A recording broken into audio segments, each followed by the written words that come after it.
ടോവി bro, നമ്മുടെ പടം Narivetta Sony ലിവിൽ 11 തീയതി മുതൽ ഓടിക്കൊണ്ടിരിക്കുകയാണ്, തിയേറ്ററിൽ ഓടിക്കൊണ്ടിരിക്കുകയാണ്. എന്ത് തോന്നുന്നു ഇപ്പോൾ? ഭയങ്കര സന്തോഷമുള്ളൊരു കാര്യമാണ്.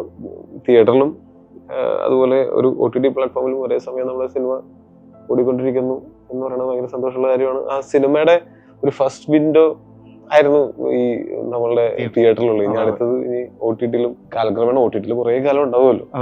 ഈ സിനിമ നമ്മളുടെയൊക്കെ കാലശേഷവും നിലനിൽക്കുന്ന ഒരു സിനിമയാവട്ടെ, എല്ലാ സിനിമകൾക്കും അങ്ങനെ ഒരു ഇതുണ്ടല്ലോ. നമ്മൾ ചെയ്തിട്ടുള്ള നല്ലതും ചീത്തയുമായിട്ടുള്ള എല്ലാ സിനിമകളും നമ്മുടെ കാലശേഷവും നിലനിൽക്കും.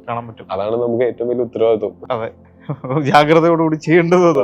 അപ്പൊ ഞാൻ വിചാരിക്കുന്നത് നമ്മൾ തിയേറ്ററിൽ നമ്മൾ വളരെ എക്സൈറ്റഡ് ആയിട്ട് നമ്മൾ റിലീസിന്റെ തലേ ദിവസം നമ്മൾ സംസാരിച്ചിട്ടുണ്ടായിരുന്നു, നന്നാവും, നമ്മൾ ഉഷാറാവും എന്ന് പറഞ്ഞിട്ട് നമ്മളിപ്പം ഏതാണ്ട് 47-50 ദിവസം കഴിഞ്ഞിരിക്കുകയാണ്. അപ്പം നമ്മൾ 50 ദിവസം കഴിഞ്ഞ ഒരു സിനിമ OTT റിലീസിന് വേണ്ടിയിട്ട് വീണ്ടും നമ്മൾ സംസാരിക്കാൻ വന്നിരിക്കുക. അപ്പൊ ഇതൊരു ഇന്റർവ്യൂ ഫോർമാറ്റ് പോലെയൊക്കെ അല്ലെ? ഇനി ഇപ്പൊ പല കാരണങ്ങൾ കൊണ്ട് തിയേറ്ററിൽ പോയി ഈ സിനിമ കാണാൻ പറ്റാതിരുന്നിട്ടുള്ള ആൾക്കാരുണ്ടാവും.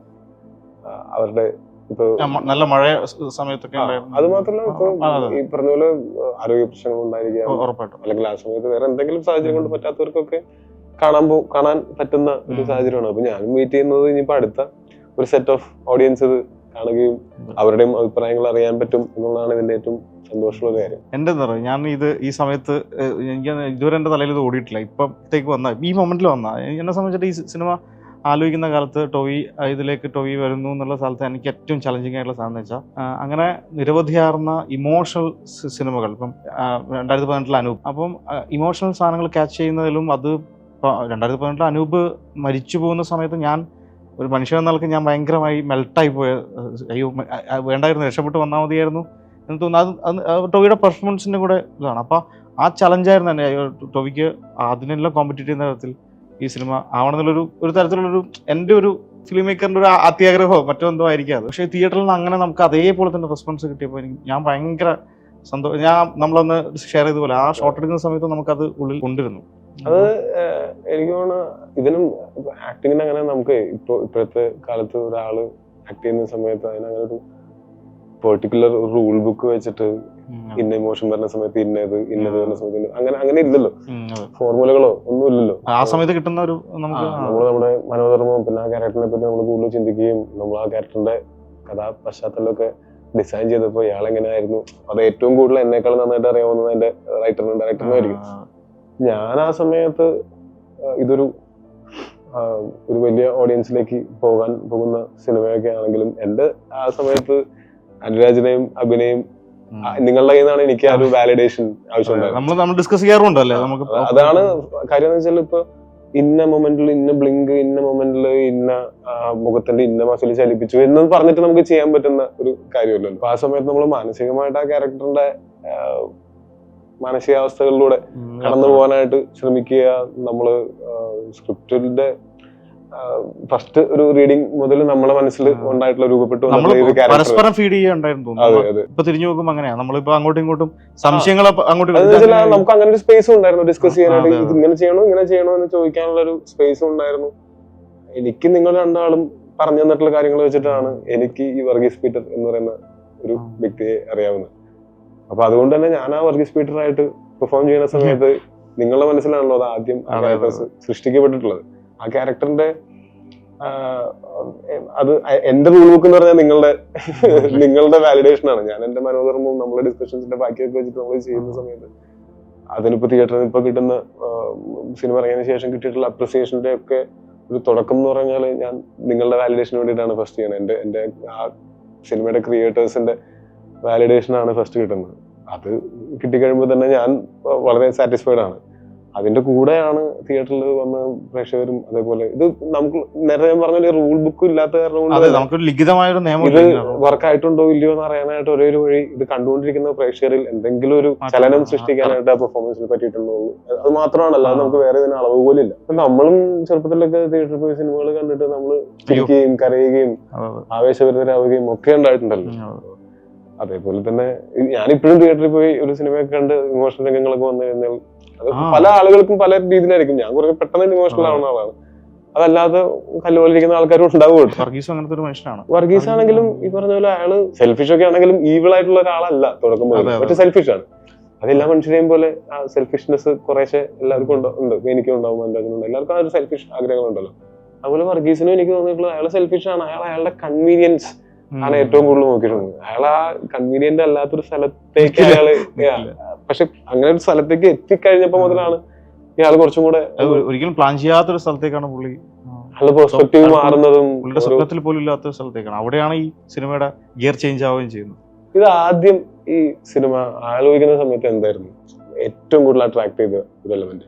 എന്നുവെച്ചാല് അതിന്റെ ആ കഥ നമുക്ക് കേൾക്കുമ്പോൾ നമുക്ക് ഈ ഇൻസിഡന്റ് ഒക്കെ നമ്മുടെ മനസ്സിലുണ്ടായിരുന്നല്ലോ. അപ്പൊ ഇത് എങ്ങനെ പോർട്രേറ്റ് ചെയ്യും, ഇത് നമ്മൾ പറയേണ്ട തരത്തിലുള്ള ഒരു സോഷ്യൽ കണ്ടന്റും കൂടിയാണല്ലോ. അതായിരുന്നു ആദ്യം എനിക്ക് കിട്ടിയത്. പിന്നെ ഇതെങ്ങനെയാണ് ഒരു എക്സിക്യൂട്ടർ, ഇപ്പോൾ ഞാനൊരു ആസ് എ ക്രാഫ്റ്റർ ഇത് ഞാൻ നന്നായി ചെയ്തു കഴിഞ്ഞാൽ ഞാനൊരു സംവിധായകൻ എന്ന നിലക്ക് എനിക്കൊരു അടയാളപ്പെടുത്തൽ കിട്ടും എന്നുള്ളതും എൻ്റെ മനസ്സിലുണ്ടായിരുന്നു. പക്ഷേ ഇതെങ്ങനെയാണ് എഴുതി വെച്ചിരിക്കുന്നത് പോലെ നമ്മൾ അന്ന് സ്ക്രിപ്റ്റ് വായിക്കുമ്പോൾ നമ്മളിത് ശരിക്കും നമ്മളെ മനസ്സിൽ വിഷ്വലൈസ് ചെയ്യുകയാണല്ലോ. അപ്പോൾ ചില ചലഞ്ചിങ് പോയിന്റ്സ് ഉണ്ട്, അതിന് ഞാൻ എങ്ങനെയാണ് ടാക്കിൾ ചെയ്യുന്നത് എന്ന് ഞാൻ എന്നോട് തന്നെ ചോദിക്കുന്ന പോലെ തന്നെയുള്ളൊരു ഗെയിമിംഗ് ആണ് അത് ഉള്ളിൽ നടന്നത്. അപ്പോൾ ഈ ഒരു കഥ തന്നെയാണ്. ഇപ്പം കഥയിൽ ഇപ്പം ടോവിയുടെ ക്യാരക്ടർ, ചേരൻ സാറിന്റെ ക്യാരക്ടർ, സുരാജിന്റെ ക്യാരക്ടർ, ഇവരൊക്കെ എങ്ങനെയാണ് ഒരു ട്രയാങ്കിൾ ഷേപ്പിൽ ഇതിങ്ങനെ വരിക.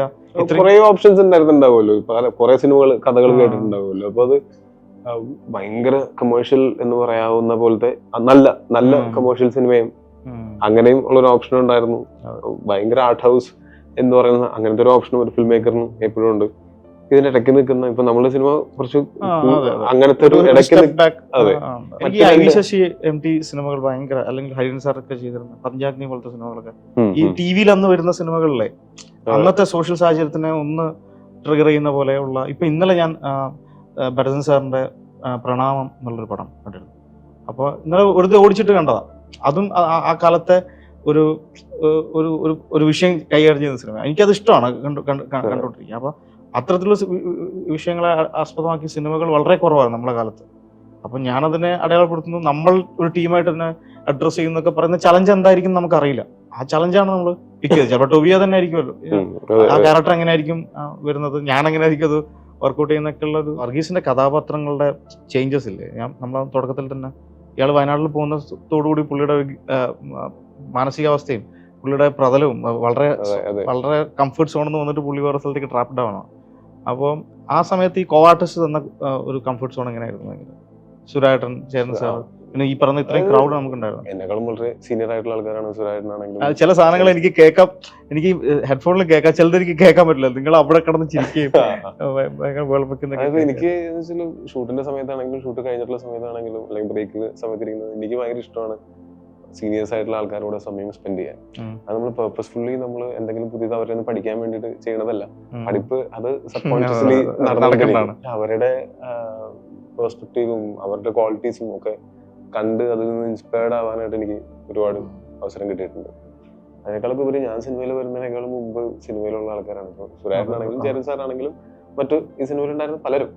അപ്പൊ അവരുടെ കൂടെ സമയം സ്പെൻഡ് ചെയ്യുമ്പോൾ അവരുടെ ആദ്യത്തെ സിനിമകളുടെ ആ സമയത്തുണ്ടായിട്ടുള്ള കഥകൾ, ഇൻസിഡൻസ്, തമാശ, സ്ട്രഗിളുകൾ, ചില കഥകളൊക്കെ സുരാജനൊക്കെ അത് ഭയങ്കര ഭംഗിയായിട്ട് എന്താ പറയാ രാത്രി ഏർലി മോർണിംഗ് 3 മണിക്കൊക്കെയാണ് അത് പറയുക. ഞാൻ കൂടുതൽ ഇഷ്ടപ്പെടുന്നത് വെച്ചാൽ ഇപ്പൊ ആർട്ടിസ്റ്റുകളായിട്ടിരുന്ന് സംസാരിക്കാനാണ്. അപ്പൊ ഞാനും കുറെ കഥ പറയും, അവരും കുറെ കഥ പറയും. ഈ കഥ പറച്ചിലിന്റെ സമയത്ത് നമ്മൾ ഇൻഫർമേഷൻ പാസ് ചെയ്യുന്നതിന്റെ ഒപ്പം നമ്മൾ ഒരു ഇമോഷണൽ ബോണ്ടും ഉണ്ടാവും. അത് സിനിമയിലും സ്ക്രീനിൽ വരുമ്പോ സ്ക്രീനിലും പ്രതിഫലിക്കും. അത് എനിക്ക് ഈ സിനിമയിൽ പ്രത്യേകിച്ച് നമ്മള് മൊത്തം ക്രൂ ഐസൊലേറ്റഡ് ആയിട്ട് ഒരു കാട്ടിനകത്തായിരുന്ന കാരണം കൊണ്ട് നമ്മളെല്ലാവരും കൂടെ സമയം സ്പെൻഡ് ചെയ്യാൻ പറ്റിയതൊക്കെ ഭയങ്കര അടിപൊളി എക്സ്പീരിയൻസ് ആയിരുന്നു. പിന്നെ ഏറ്റവും കൂടുതൽ വന്നിട്ടുണ്ടായിരുന്ന ചോദ്യം ഇതൊരു പെർട്ടിക്കുലർ ഇൻസിഡന്റ് ആണോ? അപ്പൊ നമ്മൾ തുടക്കം മുതലേ പറഞ്ഞുകൊണ്ടിരുന്നത് അങ്ങനെ ഒരു പെർട്ടിക്കുലർ ഇൻസിഡന്റ് അല്ല എന്ന് നമ്മൾ പറയുന്നതിന്റെ കാരണം നമ്മൾ ആ പെർട്ടിക്കുലർ ഇൻസിഡന്റിനെ നമ്മൾ വേണമെങ്കിൽ ഒരു സീൻ ബൈ സീൻ അവിടെ സംഭവിച്ച കാര്യങ്ങൾ അതേപടി നമ്മൾ എടുത്തു വെക്കുകയാണെങ്കിൽ നമുക്ക് എല്ലായിടത്തും നെഞ്ചും പിരിച്ച് പറയാം ഇതങ്ങനെ ഒരു റിയൽ സംഭവത്തിനെ ആസ്പദമാക്കിയിട്ട് ചെയ്തേക്കാം. ഇത് നമുക്ക് നമ്മളതിനകത്ത് ക്യാരക്ടേഴ്സ് തന്നെ പലതും ഫിക്ഷണൽ ക്യാരക്ടേഴ്സ് ആണ്. പ്രദേശം പോലും നമ്മൾ റിക്രിയേറ്റ് ചെയ്ത് ഷൂട്ട് ചെയ്തത് അത് സിനിമയ്ക്ക് വേണ്ടിയിട്ട്. എന്നാൽ ഇത് definitely inspired from lot of events. നമ്മുടെ ചുറ്റും നടന്നിട്ടുള്ള പല ഇവന്റ്സിൽ നിന്നും ഉണ്ടായിട്ടുള്ള ആൾക്കാർ കണക്ട് ചെയ്യുന്ന തരത്തിലുള്ള ഇവന്റ്സ് നമ്മൾ ഇതിലേക്ക് ഉപയോഗിച്ചിട്ടുണ്ട്. ഒന്നിലധികം ഇപ്പോൾ പോലീസിംഗിലായാലും പോലും ആൾക്കാർ പറഞ്ഞ പോലെ പലതരത്തിലുള്ള ഇവന്റ്സ്. ഇപ്പോൾ വർഗീസ് തന്നെ ഒരു ഫിക്ഷണൽ കഥാപാത്രമാണ്. വർഗീസിന്റെ പ്രതലം അയാളെ പോകുന്ന സ്ഥലം ചീയമ്പം ഭൂസമരം എന്നുള്ള സംഭവം നടന്നിട്ടില്ല. അപ്പോൾ അതെല്ലാം ഫിക്ഷൻ ഫാക്ടേഴ്സ് ആണ്. പക്ഷെ എന്നാൽ ഈ പറഞ്ഞ എല്ലാ ജനറേഷനും കണക്ട് ചെയ്യുന്ന, എന്നാൽ എന്തായിരുന്നു ആദിവാസി സമരങ്ങളോട് കാലാകാലങ്ങളായിട്ടുള്ള സർക്കാരുകൾ അല്ലെങ്കിൽ ഇന്ന പർട്ടിക്കുലർ സർക്കാരുകൾ എന്താണ് ചെയ്യുന്നുള്ള റീകോൾ ചെയ്യാൻ പുതിയ ജനറേഷനിൽ ഇപ്പോൾ 2000-ൽ ജനിച്ച 2005-ൽ ജനിച്ച കുഞ്ഞുങ്ങൾ റിയൂസ് ചെയ്യുന്നു എന്നുള്ളത് ഇപ്പോൾ സിനിമയുടെ സക്സസ് ആണ്. അത് മാത്രമല്ല, അന്നത്തെ ആദിവാസി നേതാക്കന്മാരെല്ലാം തന്നെ അവരെ എവിടെയോ അരികവൽക്കരിക്കപ്പെട്ടു പോയി ഇരുന്നു പോയ ആൾക്കാർ ഇപ്പോഴും തിരിച്ചു വന്ന് പുതിയ മെയിൻ സ്ട്രീം ചാനലിലടക്കം ഇന്റർവ്യൂസ് കൊടുക്കുന്നത് നമ്മൾ കണ്ടുകൊണ്ടിരിക്കുന്നു. അപ്പൊ അത് ഈ സിനിമയുടെ സക്സസിന്റെ മറ്റൊരു വേർഷൻ കൂടിയാണത്. അതായത് നമ്മൾ അപ്പൊ പറഞ്ഞിരുന്ന പോലെ തന്നെ ഇൻസ്പയർഡ് ഫ്രം കുറെ ഇവന്റ്സ്, ഒരു പെർട്ടിക്കുലർ ഇവന്റിന് മാത്രമല്ല പറയുന്നത്. ഇൻസ്പയർഡ് ഫ്രം കുറെ ഇവന്റ്സ് എന്ന് പറയുന്ന സമയത്ത് നമുക്ക് ഒരു സിനിമയിലൂടെ പല കാര്യങ്ങളും നമുക്ക് ഡിസ്കസ് ചെയ്യാനായിട്ട് പറ്റുന്നു. എന്നാൽ ഇതിനകത്ത് എനിക്ക് തോന്നുന്നു കാണുന്ന പ്രേക്ഷകർക്ക് തന്നെ ഇതിനകത്ത് ഫിക്ഷൻ എന്താണെന്ന് ഏകദേശം ധാരണ ഉണ്ടാവും. കാര്യം അവര് ഈ അത്യാവശ്യം നമ്മുടെ നാട്ടിലെ ഹിസ്റ്ററിയെ പറ്റിയൊക്കെ അവെയർ ആയിട്ടുള്ള ആൾക്കാർക്ക് ഉറപ്പായിട്ട് ഫിക്ഷൻ എന്താണ് റിയാലിറ്റി എന്താണെന്നൊക്കെ കൃത്യമായിട്ട് വേർതിരിച്ചെടുക്കാനായിട്ട് കിട്ടും. നമ്മൾ ഒരാളെയും ഫീഡ് ചെയ്ത് സിനിമയുടെ പണി അതല്ലല്ലോ. സിനിമയുടെ പണി നമുക്ക് എന്തെങ്കിലും അനീതി ഉണ്ടെങ്കിൽ അവിടെ ഒരു അനീതി ഉണ്ട് എന്ന് ചൂണ്ടിക്കാണിക്കുക മാത്രമാണ്. ബാക്കിയുള്ളതെല്ലാം സ്വാതന്ത്ര്യം നമുക്ക് വളരെ ഇമ്പോർട്ടന്റ് ആണെന്ന് തോന്നുന്നു. അതായത് നല്ലത് എന്താ നല്ലതെന്ന് പറയണം, മോശം എന്താ മോശം എന്ന് പറയാനുള്ള സ്വാതന്ത്ര്യം കലാകാരന്മാർക്ക് മാത്രമല്ല സാധാരണ എല്ലാവർക്കും സാധാരണ ജനങ്ങൾക്കാണെങ്കിലും അത് ഭയങ്കര ഇമ്പോർട്ടന്റ് ആണെന്ന് തോന്നുന്നു ആ സ്വാതന്ത്ര്യം. വർഗീസ് അഭിനയം എഴുതി വെച്ചിരിക്കുന്ന വർഗീസിന്റെ ക്യാരക്ടർ ശരിക്കും പറഞ്ഞ ഇങ്ങനെ കുട്ടനാട്ടിൽ ഇങ്ങനെ നമ്മളെ കണ്ണൂരൊക്കെ തിരിഞ്ഞു കളിക്കുന്ന ഒരു ചെറുപ്പക്കാരനാണ്. തിരിഞ്ഞു കളിക്കുന്ന ചെറുപ്പക്കാരൻ എന്ന് പറഞ്ഞാൽ അയാളുടേതായ ഒരു പെർസ്പെക്റ്റീവും ഡ്രീമൊക്കെ ഉണ്ടായിരുന്നു. അയാൾ നിർബന്ധ ബുദ്ധിയാൽ പോലീസ് ആവുന്നു, അയാളുടെ ട്രാവൽ. അപ്പോൾ ഈ അതിൻ്റെ ഇടയ്ക്ക് അബിൻ്റെ എഴുത്തിൽ ഉണ്ടായിരുന്ന സാധനം എന്ന് വെച്ചാൽ ഇയാൾ പതുക്കെ മനുഷ്യനാവുന്ന ഒരു എവോൾവിംഗ് പരിപാടി നടക്കുന്നുണ്ട്. അപ്പോൾ ആ തുടക്കത്തിലേക്ക് ഇയാളൊരു മാൻ ചൈൽഡ് ആണ്. മാൻ ചൈൽഡ് തന്നെയാണ്. അതിന് ഒരു ഒറ്റ ബുദ്ധിയൊക്കെ ഉള്ള ഒരു അതിൻ്റെതായിട്ടുള്ള ഇന്നസെൻസ് ഉണ്ട്. ഒറ്റ ബുദ്ധിയും ഇയാൾക്ക് ഒരു പോയിന്റ് വരെയും, അത് പടത്തിന്റെ ഒരു പകുതി മുക്കാൽ പോലീസിൽ കയറിയതിനു ശേഷവും അൺടിൽ സം പോയിന്റ് ഇയാളൊരു മാൻ ചൈൽഡ് തന്നെയാണ്. എനിക്കത് ഏറ്റവും കിട്ടിയ സാധനം എന്താ പറയാ, ബഷീർ സുരാറിന്റെ ക്യാരക്ടർ ബഷീർ സാറ് അതുണ്ട്. അതല്ല മറ്റേ ക്യാമ്പിൽ വെച്ചിട്ട്, അല്ല നീ കുട്ടനാട്ടുകാരല്ലേ, നീ അവിടെ കൃഷിയൊക്കെ എങ്ങനെയാ? ഓ ഞങ്ങൾക്ക് എങ്ങനെ കൃഷിയൊന്നും കുറച്ച് വാഴയേ ഉള്ളൂ. മറ്റേതിന്റെ ഇമ്പാക്റ്റാ ജനറൽ സാധനം അതാ നിഷ്കളങ്കത്തിൽ ഉള്ളുന്ന വരുന്ന പരിപാടിയാ. അത് എനിക്ക് ഭയങ്കര തിയേറ്ററിൽ എനിക്ക് ഭയങ്കരമായിട്ട് എന്നെ ഇതിൽ ഏറ്റവും കൂടുതൽ അട്രാക്ട് ചെയ്തൊരു ഇതും ആ ഒരു മാൻ ചൈൽഡ് ഒട്ടും പവർഫുൾ അല്ലാത്ത ഒരാള്, അയാളുടെ എന്താ പറയാ ഏറ്റവും ഒരു പവർലെസ് ആയിട്ടുള്ള ഒരാളുടെ ഒരു പ്രതിരോധം, അല്ലെങ്കിൽ അയാളുടെ ഒരു എന്താ പറയാ അയാളുടെ ഡ്യൂട്ടി ഒരു സൈഡില്. എന്നാൽ ഇയാൾ പോലീസ് ആവാനായിട്ട് ആഗ്രഹിച്ച ആളോ അല്ല പോലീസ് എന്ന് പറയുന്ന ഒരു സ്ഥലത്ത് മിസ്ഫിറ്റ് ആയിട്ടുള്ള ഒരു പോലീസുകാരനാണ്. പക്ഷെ എന്നാലും ഇയാൾക്ക് ഈ പറഞ്ഞ പോലെ ചോദ്യം ചെയ്യാനുള്ള പവറോ ധൈര്യമോ ഇല്ലാത്തത് കാരണം കൊണ്ട് ഇയാൾക്ക് എന്താണോ ജോലികൾ അതെല്ലാം ചെയ്യേണ്ടി വരുന്നത് അയാളുടെ ഡ്യൂട്ടി എന്നാണ്. പക്ഷെ അതേസമയം ഇയാള് കാര്യങ്ങൾ തിരിച്ചറിഞ്ഞ് ഇയാൾക്കൊരു പെർസ്പെക്റ്റീവ് ഫോം ആവുന്നത് ഈ സിനിമയുടെ വർഗീസിന് മാനസികമായിട്ടുള്ള പ്രായപൂർത്തി ഉണ്ടാവുന്നത് വയനാട്ടിലെ ഈ ഇതിലൂടെയാണ്. അപ്പൊ ആ സമയത്ത് ആ പ്രായപൂർത്തിയാവൽ അല്ലെങ്കിൽ അവിടെ അങ്ങനത്തെ ഒരു മെച്യൂരിറ്റി ഉണ്ടാവുന്നതിൽ നിന്നാണ് അയാള് അയാളുടെ ചിലപ്പോ ഒരുപക്ഷെ എന്താ പറയാ തൃണവൽക്കരിച്ചു പോകാവുന്ന അങ്ങനത്തെ ഒരു വളരെ എന്താ പറയാ ഫീബിൾ ആയിട്ടുള്ള ഒരു പ്രതികരണം ചെയ്യാനായിട്ട് ഇയാൾക്ക് പലപ്പോഴും പറ്റിയിട്ടുള്ളൂ. പടത്തിലാണെങ്കിലും ഇയാൾ അങ്ങനെ ഭയങ്കരമായിട്ട് ഒന്നും അച്ചീവ് ചെയ്യണില്ല. അയാൾ അച്ചീവ് ചെയ്യാന്ന് വെച്ചാൽ അയാളുടെ ദി ബെസ്റ്റ് അയാൾ അച്ചീവ് ചെയ്യുന്നു. ക്യാരക്ടർ ഗ്രാഫ് അങ്ങനെ അയാൾ നോ എന്ന് പറയേണ്ട സ്ഥലത്ത് കൃത്യം നോ പറഞ്ഞിട്ടുണ്ടെങ്കിൽ ഇതിന്റെ സിനിമയുടെ മുന്നോട്ടുള്ള വഴികളില്ല. എനിക്കങ്ങനെ ഒരുപാട് പേരറിയാം. എത്രയോ ഫോഴ്സ്ഫുൾ സ്ഥലത്ത് പോലീസിൽ തന്നെ ഫോഴ്സ്ഫുൾ സ്ഥലത്ത് കൊണ്ടിട്ട് അവരെ കൊണ്ട് ഒരു ബ്രെയിൻ ഓപ്പറേറ്റ് ചെയ്യുന്ന വേറെ സ്ഥലത്ത് നിന്നായിരിക്കും. അങ്ങനെ ചെയ്യുന്ന ഒരുപാട് പോലീസിൽ തന്നെ ഒരുപാട് ആൾക്കാരുണ്ട്.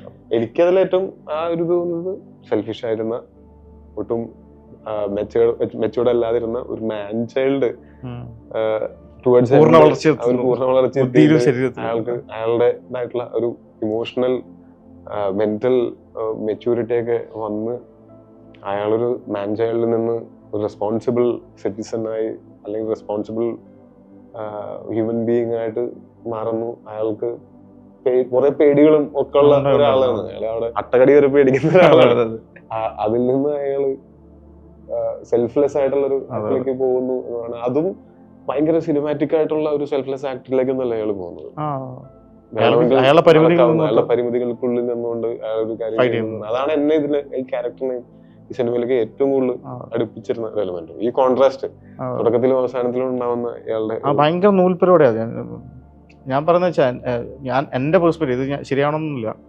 ടോവി എന്നുള്ള വ്യക്തിപരമായി എനിക്ക് അറിയുന്ന ആളാണല്ലോ, എനിക്ക് 10-11 വർഷമായിട്ട് എനിക്ക് അറിയുന്ന ആളാണ്. അപ്പം ടോവിയെ ഞാൻ കാണുന്ന പല ഇൻസിഡൻസിലും ഇപ്പം ഞാനും പലപ്പോഴും അങ്ങനെയാണ്, മറ്റൊരാൾക്ക് വേണ്ടി ചിലപ്പോൾ നമ്മൾ ഇറങ്ങിപ്പോകും പലപ്പോഴും. അത് പ്രേക്ഷകർ പല സ്ഥലത്തും നമുക്ക് പണി കിട്ടിയിട്ടുണ്ട്. നമുക്ക് പുറത്തു പറയാൻ പറ്റാത്ത നമുക്ക് ഉള്ളിലുള്ള കുറെ കാര്യങ്ങൾ നമുക്ക്. പക്ഷെ ഇതൊരു പ്രളയ സമയത്തായിക്കോട്ടെ, നമുക്ക് അറിയുന്ന ടോവിയെ പല സ്ഥലത്തും കണ്ട കുറെ ആൾക്കാരുണ്ട്. അപ്പൊ ഈ വർഗീസിലെ ചില ഫാക്ടേഴ്സ് ടോവിക്ക് അതും ടുവേഴ്സ് എൻഡിലേക്ക് വർക്കായിട്ടുണ്ടോ? അങ്ങനെ അല്ല, ഇത് കണക്ഷൻ കിട്ടിയിട്ടുണ്ടോ? ഇപ്പൊ വർഗീസിന്റെ ഉള്ള പോലത്തെ ഞാനും വർഗീസുമായിട്ട് എനിക്ക് റിലേറ്റ് ചെയ്യാൻ പറ്റുന്ന കാര്യങ്ങൾ എന്ന് പറഞ്ഞാൽ, ആർക്കാണ് കൺവീനിയൻസ് ഇഷ്ടമല്ലാതെ? കുറച്ച് അൺകൺവീനിയന്റ് ആയിട്ട് കുറച്ചാൾ ജീവിക്കാം, അസൗകര്യങ്ങളിൽ ജീവിക്കാം എന്നാലും തീരുമാനിക്കില്ലല്ലോ. എല്ലാവരും നല്ല സൗകര്യത്തിൽ നല്ല ഹാപ്പിയായിട്ട് ജീവിക്കാം. അപ്പൊ അങ്ങനത്തെ, പക്ഷെ നമ്മുടെ സാഹചര്യങ്ങൾ പിന്നീട് മാറുമ്പോ നമ്മൾ അതിനനുസരിച്ച് നമ്മൾ പതുക്കെ, അതാണല്ലോ ജീവിതം എന്ന് പറയുന്നത്. അപ്പൊ അത് എനിക്ക് റിലേറ്റ് ചെയ്യാൻ പറ്റിയൊരു കാര്യമായിരുന്നു. പിന്നെ സെൽഫിഷ്നെസ് ഒക്കെ സ്വാഭാവികമായിട്ടും ഉറപ്പായിട്ടും എനിക്കും, ഞാൻ വളരെ സെൽഫിഷ്. പിന്നീട് നമുക്ക് ഒരു കുറച്ചും കൂടെ നമ്മൾ ചിന്തിക്കാനും മനസ്സിലാക്കാനും നമുക്കൊരു പെർസ്പെക്റ്റീവ് ഒക്കെ രൂപപ്പെട്ട് വരുമ്പോഴാണല്ലോ നമുക്ക് എന്തെങ്കിലും കാര്യങ്ങളൊക്കെ സെൽഫ്ലെസ് ആയിട്ട് ചെയ്യാൻ പറ്റുന്നത്. അതുപോലും നമ്മൾ പ്ലാൻ ചെയ്ത് എന്തെങ്കിലും സെൽഫ്ലെസ് ആയിട്ടുള്ള കാര്യം ചെയ്യാനുള്ളത് ഒരു മൊമെന്റിൽ നമ്മൾ തീരുമാനിക്കുന്നതാണ്. ഞാൻ എന്റെ സേഫ്റ്റി നോക്കണം, അല്ലെങ്കിൽ ഒരു സെൽഫ്ലെസ് ആയിട്ട് അത് ആ മൊമെന്റിൽ ചിലപ്പോൾ നമുക്ക് എന്തായാലും അവിടെ നമ്മള് മനസ്സ് എന്താണോ പറയണ അത് ചെയ്യാം എന്ന് പറയണാണ്. ഞാനും ഈ പറഞ്ഞ പോലെ എല്ലാതരം പേടികളും എല്ലാതരം അങ്ങനത്തെ ചിന്തകളും ഉള്ള ആള് തന്നെയാണ്. ഇതുകൊണ്ട് ഞാൻ ഇനി മുതൽ അങ്ങോട്ട് സെൽഫ്ലെസ് ആയിട്ട് ജീവിക്കുന്നു. ഒരു പെർട്ടിക്കുലർ ഇൻസിഡന്റ് ഒരു ഇപ്പൊ വർഗീസ്, ഇപ്പൊ സപ്പോസ് വെറുതെ ഒരു കൗതുകത്തിന് വർഗീസ് എവിടെയെങ്കിലും ഏതെങ്കിലും സ്റ്റേഷനിൽ ജീവിച്ചിട്ടുണ്ടെങ്കിൽ അയാൾ നല്ല ഒരു പോലീസുകാരനായിരിക്കും. അയാൾ എല്ലാ ഇമോഷൻസിനും ചിലപ്പോൾ ക്യാരി ഓഫ് ചെയ്ത നല്ല പോലീസുകാരിൽ ഒരാളായിട്ട് അയാൾ എവിടെയെങ്കിലും ജീവിച്ചിട്ടുണ്ടാവും. ഒരുപക്ഷെ പോലും സൈഡിൽ പവർഫുൾ ഒന്നും ആയിരിക്കില്ല. ഇല്ല, പുള്ളിയുടെ അപ്പ് ആൻഡ് ഡൗൺസ് ഉണ്ടാവും. പക്ഷെ ആളുകളൊക്കെ ചിലപ്പോൾ പുള്ളിക്ക് മനസ്സിലായി തുടങ്ങിയിട്ടുണ്ടാവും ഇയാൾ ഇങ്ങനെ ആയിരിക്കും പെരുമാറാൻ പോകുന്ന, അതിനുള്ളൊരു മെച്യൂരിറ്റി ഉണ്ടായി കിട്ടിയിട്ടുണ്ടാവും. ഈ തെറ്റുകൾ ചെയ്യുന്നതിൽ നിന്ന് മാറി നിൽക്കാനോ അല്ലെങ്കിൽ തെറ്റുകൾ ചെയ്യുമ്പോൾ അതിന്റെ കൂടെ നിൽക്കാതിരിക്കാനോ ഉള്ള ഒരു ധൈര്യമെങ്കിലും ഉണ്ടായിരുന്നെങ്കിൽ ചിലപ്പോ. അതെ, അങ്ങനെ കൂടുതൽ ആൾക്കാരിലേക്ക് എത്തുക എന്നുള്ളതാണ് ഇതിന്റെ നെക്സ്റ്റ് എക്സൈറ്റ്മെന്റ് എന്ന് പറയുന്നത്. അത് സോണി ലിവിൽ കൂടെ നടക്കട്ടെ. സോണി ലിവിൽ ഈ സിനിമ കണ്ട് ഞങ്ങളെയും അഭിപ്രായങ്ങൾ അറിയിക്കുക. Thank you.